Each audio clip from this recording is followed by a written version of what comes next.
Je m'appelle Nicolas, j'ai 31 ans, et je suis menuisier dans un petit village près de Bordeaux, un endroit où la pluie est plus fréquente que le soleil.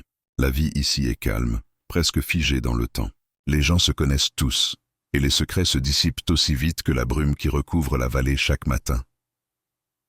Je vis dans une maison mitoyenne, que je rénove pièce par pièce depuis 3 ans. Le processus est lent, mais satisfaisant. Mes revenus ne sont pas énormes, alors j'avance à mon rythme. L'autre moitié de la maison est occupée par Sophie, ma voisine, qui a emménagé il y a environ 8 mois. Nous partageons un mur mince et une compréhension encore plus mince de la vie de l'autre. Nous nous croisions de temps à autre, échangions des salutations rapides dans l'allée, un petit hochement de tête poli lorsque nous allions chercher notre courrier. Elle semblait toujours pressée, son regard fuyant et concentré sur quelque chose d'important, probablement sa carrière, que j'imaginais dans le domaine du marketing, vu son élégance et ses tailleurs impeccables. Elle avait l'air d'une femme occupée, toujours à courir après le temps. Ce soir-là, il faisait frais. L'air d'automne était lourd de promesses de pluie, mais il gardait encore cette chaleur de fin de saison. J'avais passé l'après-midi à travailler sur le parquet de mon salon, une tâche que je repoussais depuis trop de temps. L'odeur de la teinture et du polyuréthane flottait dans l'air, se mêlant à la poussière du bois. C'était une odeur familière, presque réconfortante, mais elle m'évoquait aussi une certaine solitude, ce silence constant dans lequel je vivais. Je m'apprêtais à prendre une pause, essuyer mes mains sur un vieux chiffon, quand j'ai entendu un léger coup à ma porte. Ce n'était pas un martèlement urgent, mais un petit coup hésitant, presque timide, comme si la personne ne voulait pas déranger. Je n'avais pas vraiment d'attente, mais l'intrigue s'est installée. J'ai posé mon pinceau et suis allé ouvrir la porte. C'était Sophie. Elle se tenait là, dans un jean et un pull gris simple, un sourire timide aux lèvres, tenant une assiette couverte de papier d'aluminium. Pour la première fois, elle semblait presque vulnérable. « J'ai fait trop de lasagne », dit-elle d'une voix douce. « Je pensais que tu aimerais peut-être en prendre un peu, pour te remercier d'être toujours aussi silencieux avec tes rénovations. Je sais que ça fait du bruit et de la poussière. » Je l'ai regardée un instant, surpris. C'était la première fois qu'elle m'adressait une parole autre qu'un simple salut. Et encore plus surprenant, c'était une invitation à partager un repas. Elle, qui semblait toujours si distante, venait briser cette frontière invisible qui séparait nos deux vies. Je n'avais pas vraiment de raison de refuser. J'étais fatigué de manger seul tous les soirs. Ma routine de travail ne me laissant pas beaucoup de temps pour penser à autre chose qu'aux tâches à accomplir. Bien sûr, ai-je répondu, un peu gêné en lui faisant signe d'entrer. Elle hésita une seconde avant de franchir le seuil, comme si elle se demandait si elle faisait bien, puis entra dans mon salon. En entrant, elle jeta un coup d'œil rapide à mon intérieur, à moitié en chantier, les outils éparpillés sur le sol et les meubles en pièces. Mais au lieu de détourner le regard, comme je m'y attendais, elle s'approcha de la table et observa un peu plus attentivement. « C'est vraiment impressionnant ce que tu fais », dit-elle, un éclat de sincérité dans sa voix. « Tu as refait tout ça tout seul ?» Je n'avais jamais vraiment pensé à ce travail comme étant impressionnant, mais je lui expliquai brièvement comment j'avais appris le métier avec mon père, comment je restaurais les choses à mon rythme, sans prétention. Elle écoutait avec un intérêt que je ne m'attendais pas à recevoir de la part de quelqu'un comme elle, une femme dont la vie semblait si différente de la mienne. Nous nous sommes assis à la table de ma cuisine, mangeant directement dans le plat avec des fourchettes, comme 2 personnes qui n'avaient pas besoin de formalités. Elle a raconté que son travail la gardait souvent occupée, et qu'elle se déplaçait beaucoup pour des projets à travers le pays. C'était un monde que je connaissais à peine. Un monde de marketing et de voyage d'affaires, mais elle en parlait avec une telle passion que j'ai eu l'impression de comprendre ses motivations. Je lui ai parlé de ma propre vie, de mes projets de rénovation, et de ma satisfaction à voir quelque chose de cassé se transformer en quelque chose de beau. Les conversations coulaient naturellement entre nous, comme si l'on se connaissait depuis toujours. Aucun de nous n'avait essayé de faire des efforts pour rendre la soirée plus agréable. C'était juste facile. Puis, après quelques éclats de rire et des silences confortables, elle s'est soudainement arrêtée, l'air plus sérieuse. « Tu sais, » dit-elle en baissant les yeux, « je t'ai invité parce que je voulais te dire quelque chose. » Je l'ai regardée, intrigué, mais je n'ai rien dit. Il y avait un changement subtil dans son ton. Elle se tourna vers moi, les yeux légèrement embués. « Tu es une des rares personnes ici qui semble vraiment vivre. » Elle marqua une pause, son regard se perdant un instant avant de revenir sur moi. « Je me sens parfois invisible, comme si personne ne me voyait vraiment. » Son aveu m'a frappé comme un éclair. Je n'avais jamais imaginé qu'une personne aussi sûre d'elle, aussi brillante, puisse se sentir ainsi. Et en cet instant, Je compris que cette soirée n'était pas seulement une simple invitation à dîner, elle était là pour briser une distance bien plus grande que celle entre nos maisons. L'atmosphère dans ma cuisine était différente ce soir-là. Une chaleur nouvelle, presque fragile, flottait entre nous. La lumière douce de la lampe suspendue dessinait des reflets dorés sur les cheveux bruns de Sophie. Elle s'était détendue depuis qu'elle avait franchi le seuil, posant sa veste sur une chaise, retroussant ses manches comme si elle voulait appartenir à cet endroit, ne serait-ce qu'un moment. Je lui ai servi du vin rouge, une bouteille que je gardais depuis des mois, sans vraiment savoir pour quelle occasion. Peut-être que, sans le savoir, j'attendais ce genre de soirée. Elle a levé son verre et m'a souri. « À la tranquillité du voisinage ?» a-t-elle dit avec une pointe d'ironie. J'ai souri aussi. Et à la lasagne la plus imprévue de ma vie. Nous avons trinqué, le bruit cristallin des verres brisant un silence qui, jusque-là, avait toujours séparé nos mondes.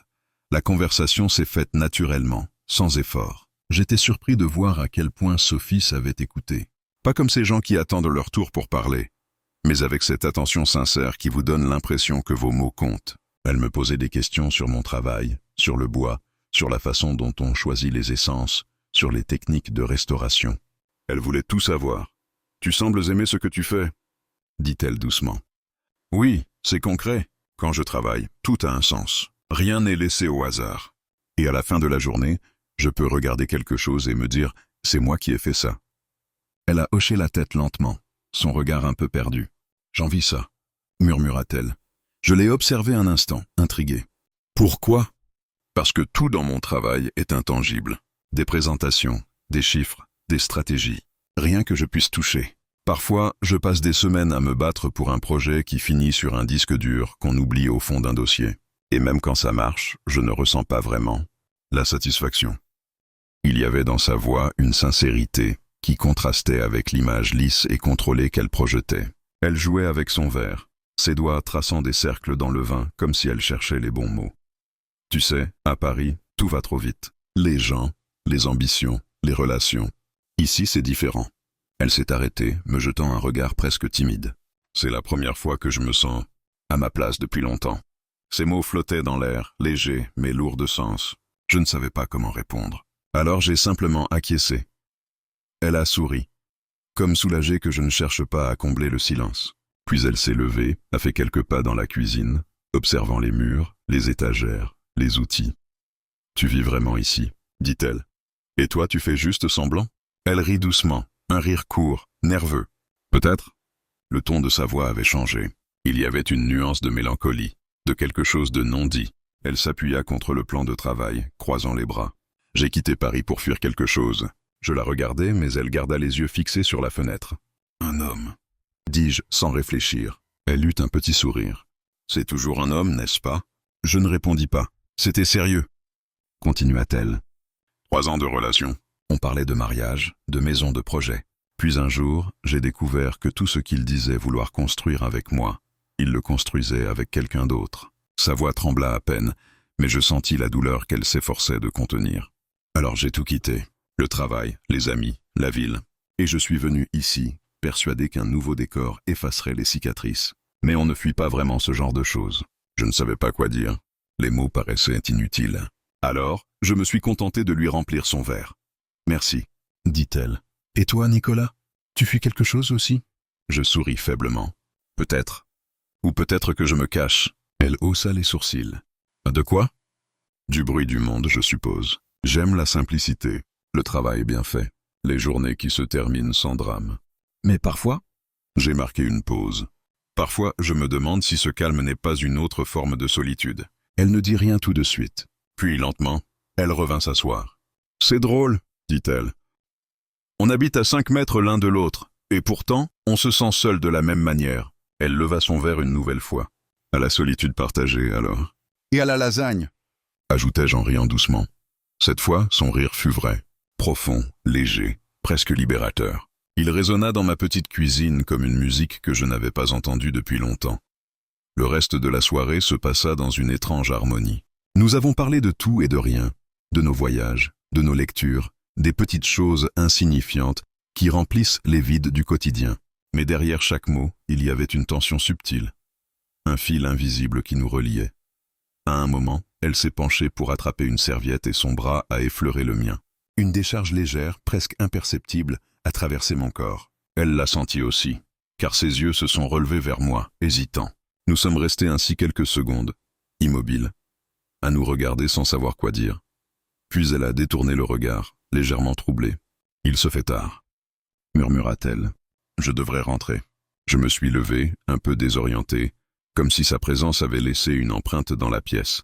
Elle remit sa veste lentement. « Merci pour le dîner », dit-elle, alors que c'était elle qui me l'avait offert. « Merci à toi pour la compagnie », répondis-je simplement. Elle s'avança vers la porte. Avant de sortir, elle se tourna vers moi, son regard adouci par quelque chose que je ne pouvais pas encore nommer. « Peut-être qu'on pourrait remettre ça un de ces jours. »« Quand tu veux, » dis-je.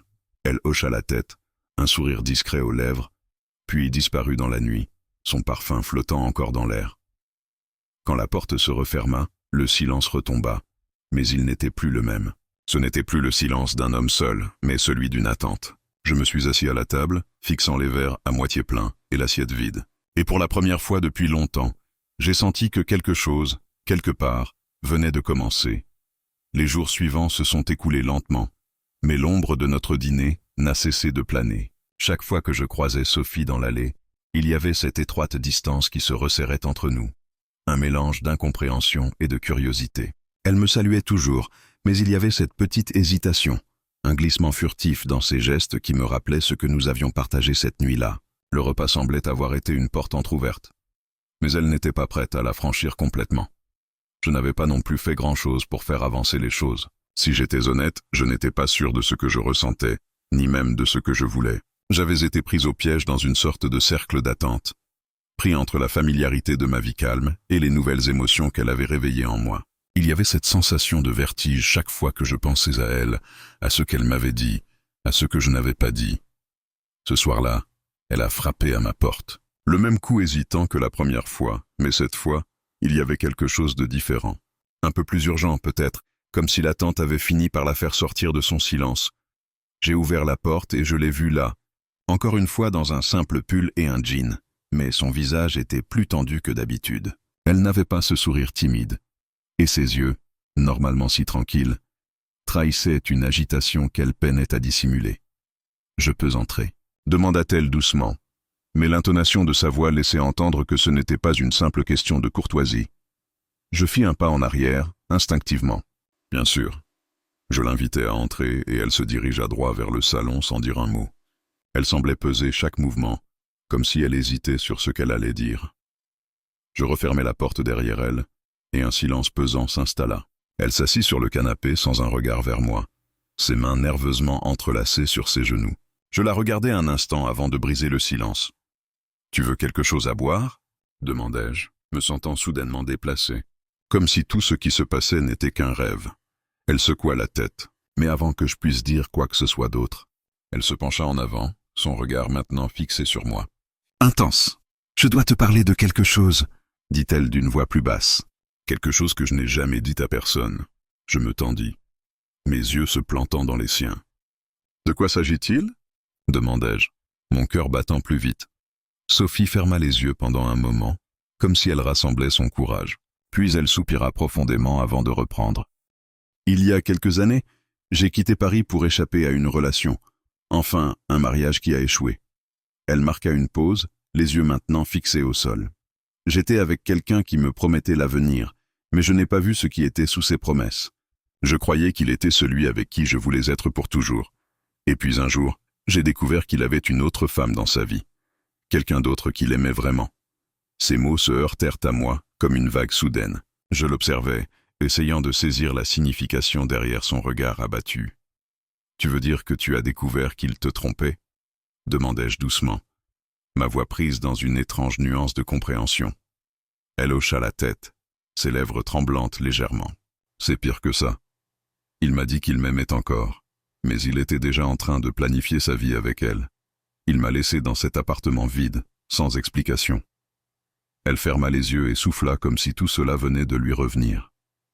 Et je n'ai jamais pu lui pardonner, mais je n'ai jamais cessé de l'aimer non plus. Je sentis un poids dans ma poitrine. J'avais l'impression que le temps s'était arrêté. Son histoire résonnait en moi d'une manière que je n'aurais pas imaginée. Parce que, de quelque façon que je le regarde, Je comprenais cette douleur.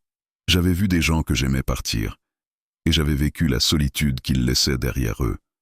Mais ce qu'elle venait de confier, c'était plus profond, plus intime. Je n'étais pas sûr de ce que je devais dire, mais je savais que je ne pouvais pas rester silencieux. Et c'est pour ça que tu es ici? Je n'étais pas certain d'avoir bien compris, mais je sentais qu'elle avait encore des choses à dire, des réponses à chercher. Sophie leva les yeux vers moi. Il y avait un éclat dans son regard, une douleur et une vulnérabilité qu'elle avait longtemps cachée. J'avais besoin de dire cela à quelqu'un, dit-elle d'une voix presque brisée. J'ai appris à cacher mes sentiments, à ne pas les montrer. Mais parfois, je me demande si je ne me cache pas aussi de moi-même. Elle se leva alors, se dirigeant vers la fenêtre, les mains tremblantes. Elle regarda dehors pendant un moment, comme si le paysage pouvait lui offrir un réconfort qu'elle ne trouvait pas en moi. Je me levai à mon tour, ne sachant pas vraiment ce que je devais faire. « Tu n'as pas à tout porter toute seule, » dis-je enfin, me rapprochant doucement. « Tu sais, il y a des gens qui peuvent t'aider, même quand tu as l'impression d'avoir tout perdu. » Elle se tourna vers moi, ses yeux brillants de larmes qu'elle avait du mal à retenir. Je sais, mais parfois, je n'ai même pas les mots pour demander. Elle s'approcha alors, tendant la main vers moi, comme si ce simple geste pouvait tout changer. Je pris sa main dans la mienne, la serrant doucement. « Tu n'as pas à dire plus pour que je comprenne, Sophie. Tu n'es pas seule dans tout ça. » Elle resta là, immobile, pendant un instant, avant de murmurer « Merci, Nicolas. » Je crois que je me suis toujours senti invisible. Mais avec toi, j'ai l'impression d'exister. Je ne savais pas exactement où tout cela allait, mais je savais que quelque chose avait changé. Ce n'était plus juste un dîner entre voisins, c'était bien plus que ça. Nous n'étions plus deux inconnus. Nous étions deux personnes qui avaient ouvert une porte sur des vérités cachées, et cela marquait le début d'une nouvelle réalité entre nous. La soirée se termina en silence, mais ce silence ne semblait plus aussi lourd qu'avant. La nuit qui suivit la confession de Sophie fut étrange. Ce n'était pas seulement le poids de ces mots qui flottaient encore dans l'air, mais aussi cette tension nouvelle qui s'était installée entre nous, quelque chose d'indéfinissable, mais indéniablement présent. Nous n'avions pas franchi une ligne, mais nous étions sur le point de la franchir. Je sentais que Sophie était prête à aller plus loin, mais elle ne savait pas exactement comment. Et moi, je n'étais pas sûr de ce que je voulais. Les 6 semaines. Jours suivants se succédaient avec la routine habituelle, mais il y avait toujours cette vague d'incompréhension entre nos échanges. Sophie me saluait dans l'allée, toujours avec cette même hésitation dans le regard, comme si elle attendait quelque chose de ma part. Elle ne parlait plus de ses histoires passées, ni de ses blessures, mais il y avait un silence lourd, presque comme une invitation à aller plus loin, à en dire plus. Un vendredi après-midi, après une journée particulièrement longue et pénible au travail, j'étais de retour chez moi, épuisé par les bruits incessants du chantier. La lumière dorée du soleil se frayait difficilement à travers les rideaux de ma fenêtre, jetant des ombres apaisantes sur la pièce. Je n'avais aucune envie de sortir ce soir-là, aucune envie de voir qui que ce soit, ni même de repenser à ce qui se passait entre Sophie et moi. Mais alors, à ma grande surprise, j'entendis frapper à ma porte. C'était elle. Je n'avais pas besoin de poser la question. Je savais que c'était Sophie, même avant d'ouvrir. Ses frappes hésitantes, presque comme un murmure, étaient devenues une sorte de signature. J'ai ouvert la porte, et là, elle se tenait sur le pas, légèrement pâlie, mais décidée. « Nicolas » commença-t-elle sans préambule, son regard fuyant. « Est-ce que je peux entrer ? Je veux te parler. » Je m'écartai sans réfléchir, et elle entra d'un pas incertain. Elle se dirigea immédiatement vers le canapé, sans prendre le temps de regarder autour d'elle. C'était comme si, en entrant, elle avait déjà pris la décision de franchir un pas supplémentaire. Elle s'assit, mais ses mains tremblaient légèrement, ses doigts se crispant sur ses genoux. Je la rejoignis lentement, m'assis à côté d'elle, mais je n'osais pas la regarder directement. Ce n'était pas le moment. Nous étions au bord du précipice, et je savais que chaque mot comptait. « J'ai réfléchi à ce que tu m'as dit l'autre soir. » dit-elle enfin, sa voix douce, mais chargée de quelque chose de plus profond. « Et je crois que je n'ai pas été totalement honnête avec toi. » Je me tournai vers elle, surpris. Je n'avais pas pensé qu'il y avait encore quelque chose à dire, mais en la regardant, je vis que son regard n'était plus celui de la femme distante et froide que je connaissais. Elle semblait vulnérable, de manière que je n'avais jamais vue chez elle auparavant. Elle souffla, prenant une profonde inspiration avant de poursuivre. Je... je t'ai dit que je me sentais invisible, mais c'est bien plus que ça. Je me sens comme si j'avais perdu une partie de moi-même, et je n'arrive pas à la retrouver. Elle marqua une pause, cherchant visiblement ses mots. Quand je t'ai parlé de mon ex-mari, je ne t'ai pas dit toute la vérité. Je n'étais pas simplement dévasté par la trahison. Je me sentais perdu. Vide. Comme si tout ce que j'avais construit n'avait plus de sens. Et depuis, j'ai essayé de me reconstruire. Mais je crois que je n'ai jamais vraiment laissé quelqu'un me voir pour ce que je suis vraiment. Je n'avais jamais entendu Sophie parler comme ça. Elle, la femme qui avait toujours contrôlé chaque situation, chaque geste, chaque parole, se livrait à moi d'une manière qui m'était inconnue. Elle m'offrait quelque chose d'authentique, d'humain. Et j'étais à la fois ému et déstabilisé. « Et toi, Nicolas ?» demanda-t-elle, brisant le silence. « Tu te caches derrière ta solitude, non ?» Je la regardais, surpris. C'était la première fois qu'elle mettait des mots sur ce que je ressentais. En quelque sorte, elle avait vu à travers moi, et je n'étais pas sûr d'aimer cette idée. J'avais toujours été discret, toujours éloigné des autres, parce que je pensais que c'était plus simple ainsi. Mais elle avait raison. Je me cachais. Et, par son regard, elle venait de me le rappeler. « Je suppose que tu as raison, » répondis-je, ma voix plus basse. « J'ai toujours préféré la solitude, mais peut-être que... » Je marquai une pause, ne sachant pas vraiment comment finir ma phrase. Elle attendait. Ses yeux brillaient, mais il y avait une lueur de compréhension en eux, comme si elle savait que quelque chose venait de changer. Peut-être que j'ai trop peur de me laisser aller, continuai-je. Peur que tout cela soit une illusion, peur que les choses que j'ai commencé à apprécier, comme la tranquillité et la routine, ne soient finalement que des murs que je me suis construits pour éviter de ressentir autre chose. Elle baissa les yeux, puis sourit faiblement. On est tous un peu comme ça, je suppose. Des murs qu'on érige pour se protéger, mais qui nous enferment au final. Je n'étais pas sûr de ce qui se passait entre nous, mais il y avait quelque chose dans cette conversation, dans cette ouverture, qui me faisait comprendre que nous étions tous les deux au bord de quelque chose. Un changement, un rapprochement, une réalité que nous n'avions pas encore vue. Sophie se leva lentement, ses yeux fixés sur moi avec une intensité nouvelle. « Tu sais, Nicolas, je pense qu'on a tous deux assez souffert pour comprendre ce que c'est que d'être seul. Mais peut-être qu'on pourrait essayer de... » Elle hésita, cherchant encore ses mots. « Essayer de se laisser vraiment voir. » Elle s'approcha alors de moi, brisant la distance invisible qui nous séparait jusque-là. Sans dire un mot, elle posa doucement sa main sur la mienne, une pression légère, mais qui envoya un frisson à travers tout mon corps. Ce geste semblait simple, mais en réalité, il était plus puissant que n'importe quelle déclaration. Je la regardais, et dans ses yeux, je vis une invitation.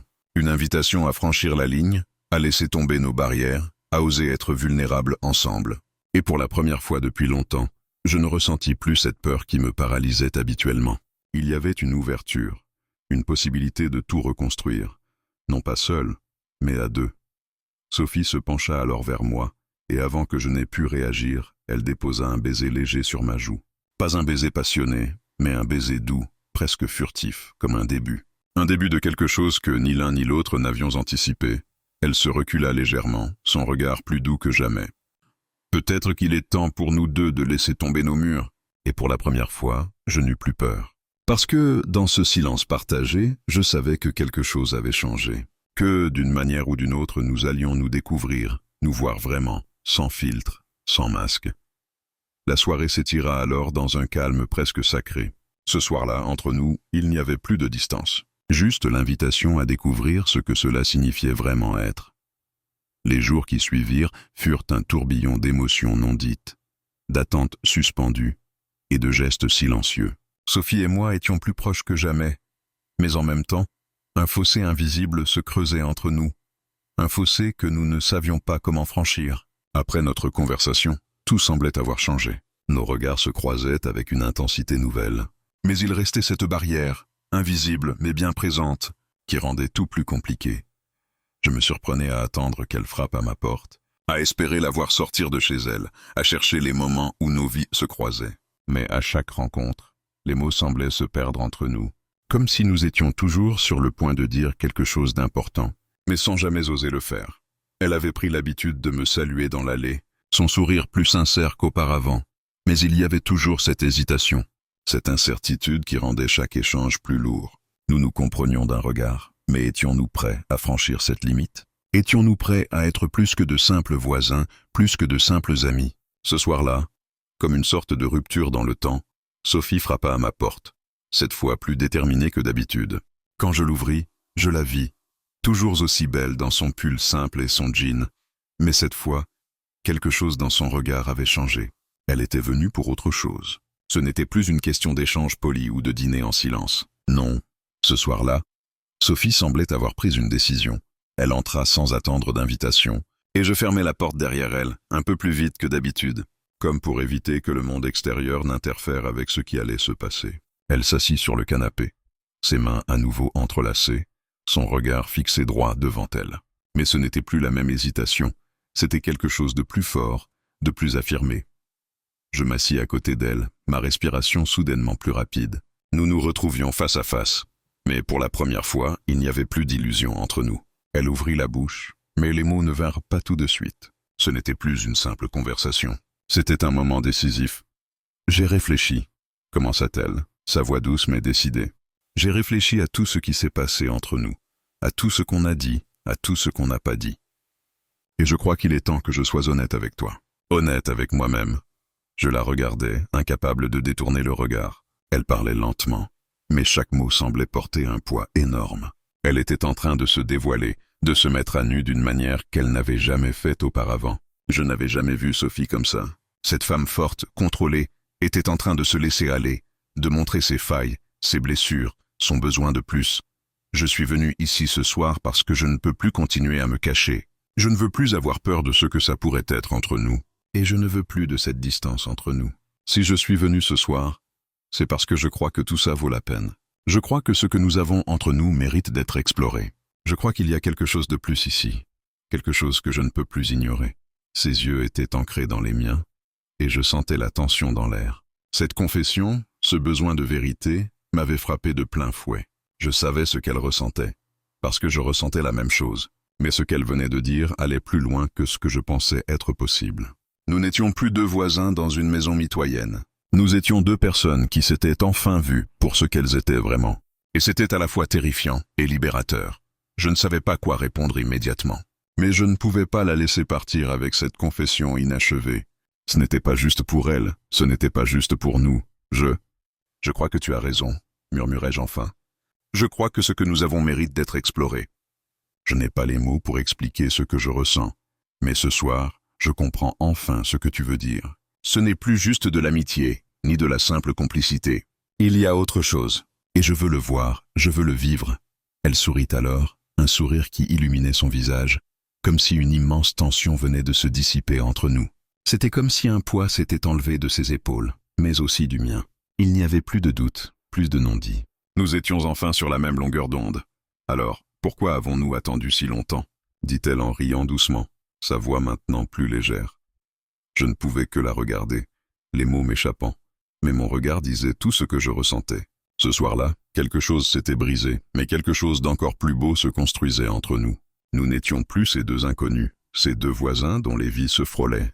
Nous étions deux personnes qui s'étaient enfin autorisées à vivre pleinement, à accepter les émotions qui les habitaient. Nous restâmes là, dans un silence confortable, mais cette fois, ce n'était pas un silence de séparation. C'était un silence d'accord, un silence d'acceptation. Il y avait une promesse implicite, un accord tacite entre nous deux. Nous allions franchir cette frontière, ensemble. Elle se leva alors, et je la suivis du regard. Elle s'approcha de moi lentement, son regard intensifiant chaque battement de mon cœur. Lorsqu'elle se retrouva juste devant moi, elle leva la main et effleura doucement mon visage. Ses doigts étaient légers, mais il y avait cette intensité, cette chaleur qui se communiquait sans mots. « Je ne regrette pas d'être venu ce soir, Nicolas, » dit-elle, avant de me regarder droit dans les yeux. Et je crois que c'est là que tout commence. Avant que je ne puisse répondre, elle s'inclina légèrement et, d'un mouvement fluide, déposa un baiser sur mes lèvres. Un baiser simple, mais lourd de sens. Il n'était pas précipité, il n'était pas frénétique. Il était juste, parfait. Un début que nous ne pouvions plus ignorer. Et ce fut à ce moment-là que je réalisai qu'il n'y avait pas de retour en arrière. Nous avions franchi une ligne invisible, mais qui changeait tout. Ce n'était plus juste une voisine. Ce n'était plus juste un homme et une femme qui se croisaient. C'était nous, ensemble. prêts à voir ce que cette nouvelle réalité pourrait nous offrir. Le matin qui suivit cette soirée s'étira lentement, chargé de significations nouvelles. Sophie et moi avions franchi une étape, mais cette frontière entre ce que nous étions devenus et ce que nous avions été semblait plus floue que jamais. Le baiser de la veille flottait encore entre nous, une promesse silencieuse d'un avenir inconnu, mais profondément désirable. Cependant, malgré cette intimité grandissante, il restait cette question non résolue. Qu'allions-nous faire de ce que nous ressentions? Le temps semblait s'étirer, chaque minute emplie de l'attente d'un signe, d'un geste, d'un mot. Tout était encore fragile, et nous étions tous deux conscients de la vulnérabilité qui nous entourait. Sophie, qui avait toujours été si assurée, semblait maintenant presque aussi incertaine que moi. Elle m'évitait parfois dans l'allée, me lançant un regard furtif comme si elle craignait qu'un mot de trop ne brise ce qui avait été créé entre nous. Mais ce matin-là, je décidai qu'il était temps de briser cette distance. Il était temps de parler, de poser les choses sur la table, d'arrêter de jouer à ce jeu silencieux où nous nous entourions de non-dits. Je frappai à sa porte, un peu hésitant, mais déterminé. Elle ouvrit presque immédiatement, son visage toujours aussi radieux, mais marqué par une légère hésitation. Elle s'effaça pour me laisser entrer, mais son regard était différent ce matin-là. Il y avait de la douceur, mais aussi une certaine inquiétude qui flottait dans l'air. « Salut », dis-je en entrant, tentant de briser la tension. « On peut parler un moment ?» Elle me sourit légèrement, mais je pouvais voir qu'elle était consciente de ce que ce moment impliquait. Bien sûr, entre. Nous nous assîmes sur le canapé, dans ce même coin où nos vies avaient failli se croiser la veille. Mais ce matin-là, les choses étaient différentes. La porte entre l'amitié et quelque chose de plus grand avait été ouverte, mais elle restait encore à moitié fermée, comme si aucun de nous n'osait complètement la franchir. Je pris une grande inspiration, cherchant mes mots, mais il n'y avait pas de préparation pour ce genre de conversation. « Sophie, je pense qu'on doit parler de ce qui se passe entre nous, de ce qu'on ressent. » Elle se frotta les mains nerveusement, mais ses yeux ne quittèrent pas les miens. « Je sais, Nicolas, je pense la même chose. » Sa voix était plus douce que d'habitude, presque vulnérable. Il y avait cette même tension dans l'air, une énergie qui ne demandait qu'à exploser, mais nous étions encore hésitants, comme si nous attendions l'autorisation de nous laisser aller complètement. Je la regardais longuement, tentant de lire ce qu'elle ressentait. Je ne sais pas comment tout cela va finir. Je ne sais même pas si c'est la bonne chose à faire, mais je sais que je ne veux plus rien cacher. J'ai l'impression que tout ce qu'on a vécu jusque-là nous a préparés à ce moment.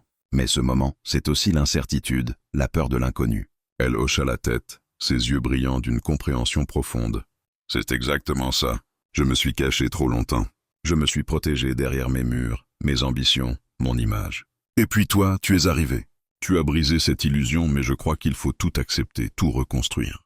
Et même si j'ai peur, même si je ne sais pas ce qui nous attend, je veux essayer. Je veux qu'on essaie. J'étais pris par un tourbillon de pensées. Ces mots résonnaient en moi comme une vérité universelle. Nous étions deux personnes perdues, dans nos propres vies, qui se trouvaient enfin. Mais il restait une question. Pouvions-nous vraiment tout recommencer, tout reconstruire à partir de rien? Pouvions-nous abandonner nos anciennes vies, nos anciennes perceptions, et avancer ensemble vers un futur incertain? Je la regardais intensément, cherchant une réponse dans ses yeux. Puis, sans réfléchir davantage, je fis ce que j'avais envie de faire depuis longtemps. Je pris sa main. Ce geste, simple mais puissant, signifiait plus que n'importe quel mot. Elle me regarda, un sourire timide aux lèvres, mais son regard était sincère, direct. « Tu sais, » dit-elle doucement, « je crois qu'on a trop peur de l'échec. Mais le vrai échec, ce serait de ne pas essayer. » Je hochai la tête. « Oui, tu as raison. J'ai toujours eu peur de tout perdre, peur de prendre des risques.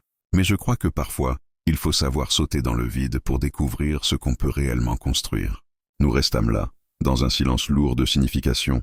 Mais cette fois, le silence ne nous séparait pas. Il nous unissait. Nous n'avions plus peur de ce que l'avenir pourrait nous réserver, car nous étions prêts à le découvrir ensemble. « Qu'est-ce qu'on fait maintenant ?» demanda Sophie, son ton plus léger, comme si cette question marquait la fin de la confusion et le début de quelque chose de nouveau. Je la regardais et souris, une réponse claire dans mon esprit. « On continue, on laisse tout ça derrière nous et on avance. Ensemble. Peu importe ce qui vient, on le fera à deux. » Elle serra ma main un peu plus fort, comme si ce simple geste scellait notre décision. À ce moment-là, il n'y avait plus de doute. Nous étions sur le point de commencer un nouveau chapitre. Un chapitre où nos peurs et nos incertitudes seraient confrontées à l'audace de notre volonté de tout recommencer. Et, Pour la première fois, je ne me sentais plus seul. Il n'y avait plus de distance entre nous. Nous étions prêts à franchir la dernière frontière. La frontière entre ce qui avait été et ce qui allait être. Et cette fois, ce n'était pas une simple aventure. C'était le début d'une histoire vraie. Une histoire que nous allions écrire ensemble.